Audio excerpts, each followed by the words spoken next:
Ça tombe bien, l'invité du Journal des Alpes ce soir s'appelle Fabien de San-Nicolas. C'est le nouveau visage de l'UMP, que ce soit en Isère. Monsieur de San-Nicolas, bonsoir. Bonsoir. Alors je vous présente, vous êtes président des jeunes UMP donc en Isère depuis 2003.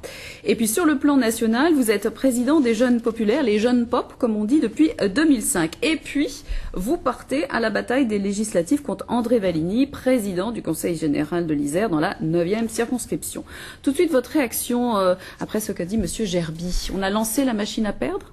Non, je pense pas que c'est une machine à perdre. Je crois que ce qu'a essayé de faire Nicolas Sarkozy depuis le début, à son arrivée à la tête du mouvement, c'est de faire de l'UMP un parti démocratique et dans lequel les militants ont la parole. Aujourd'hui, les militants avaient la parole. Hier, ils se sont prononcés pour Alain Carignon.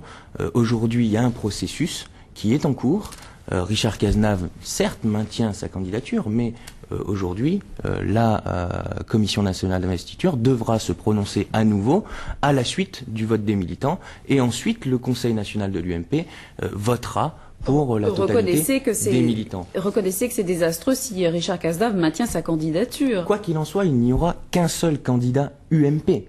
Quoi qu'il en soit. Il n'y aura qu'un seul candidat UMP qui sera investi. À partir de ce moment-là, il faut que les uns et les autres, ensuite, prennent leurs responsabilités. On ne peut pas appartenir à un parti politique, on ne peut pas appartenir à un parti politique et ne pas respecter les règles de ce parti politique. Moi, ce que je demande aujourd'hui et ce que l'on demande au niveau national, c'est que les règles fixées par le parti soient respectées par les uns et les autres. Aujourd'hui, il y a encore un débat. Il faut que ce débat se déroule dans les meilleures conditions. Laissons-le aboutir. À votre soutien à Alain Carignon est logique parce que c'est lui qui vous a mis en selle. Très bon profil, les est-il, tout à fait capable de rallier. Et d'ailleurs, il vous a envoyé à la bataille défier monsieur Valigny déjà pour les cantonales en 2004. C'était un sacré pari. Oui. J'étais un peu jeune, surtout qu'à l'époque, j'étais encore en université, j'étais en licence de droit à l'époque, j'avais fait ma licence de droit en même temps que la campagne des cantonales, mais c'était une extraordinaire expérience. Et en plus de ça, quand j'ai pris le mouvement des jeunes, quand j'ai pris la présidence du plus grand mouvement jeune de France, on ne m'a rien donné.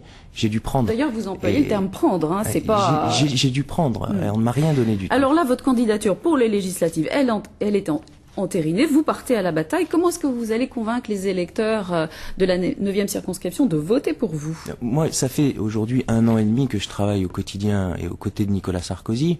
Je crois que j'ai la conviction profonde que la France a besoin de Nicolas Sarkozy.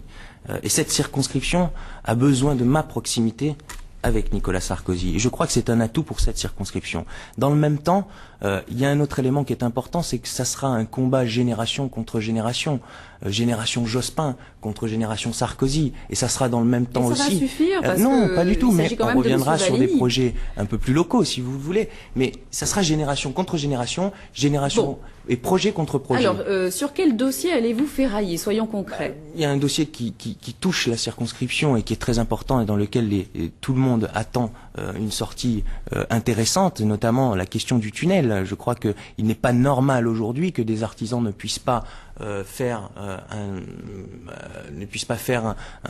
un chantier dans l'agglomération grenobloise dans la mesure où ils ne peuvent pas y accéder correctement puisqu'on met des heures et des heures. Est-ce que vous ne profitez pas d'un dossier qui fait débat au sein de la majorité de gauche pour l'utiliser dans votre campagne? C'est un dossier que la droite défend depuis 11 ans, qui a été mis de côté pour respecter les équilibres politiques du département. Et je ne vois pas comment aujourd'hui André Valigny et la gauche peut se tirer une balle dans le pied. Monsieur Ça n'est pas normal. Nicolas, c'est fini. J'ajoute juste que le 23 novembre, François Fillon, proche de Nicolas Sarkozy, viendra inaugurer la permanence UMP à Voiron. Merci beaucoup. Je voudrais préciser juste une chose, que ce sont les socialistes qui sont responsables de cette situation. Merci.